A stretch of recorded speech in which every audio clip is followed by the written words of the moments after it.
The Obama administration says it shares French military goals in the fight against Islamist militants in northern Mali and will help the Economic Community of West African States, or ECOWAS, send their own troops. On Tuesday, Secretary of State Hillary Clinton discussed that support with Liberian President Ellen Johnson Sirleaf. State Department spokeswoman Victoria Nuland. The Secretary did outline the support that we are prepared to offer to ECOWAS countries, as she did make clear that we support the French forces and that we are looking at how best to respond to the requests that they've made as well. With rebels in northern Mali linked to al-Qaeda, the conflict holds risks for security across the region.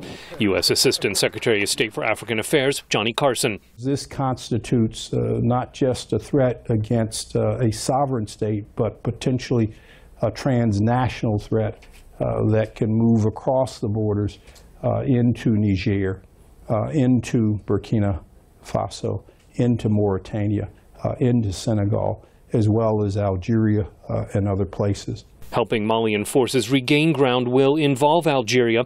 Jennifer Cook is at the Center for Strategic and International Studies. It has the most competent military in the region. Second, it has a military that knows the terrain, that knows the players, that has dealt with this before, and so it's going to be absolutely critical to get them engaged. They've been reluctant to engage militarily, and they've really pushed on a political solution. Algeria and the U.S. are working to bring moderates among the northern rebels into a political solution. Ambassador Carson says that's essential.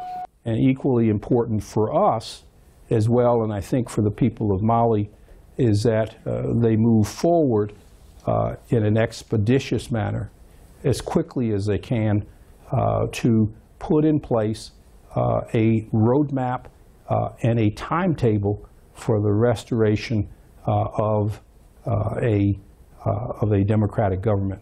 The United States is pushing for elections by April. Cook says that's unlikely given the weakness of the transitional government in Bamako. There's so little trust right now in any political structure in Bamako that it's going to take, I think, a lot of external pressure and external support and oversight to make that work.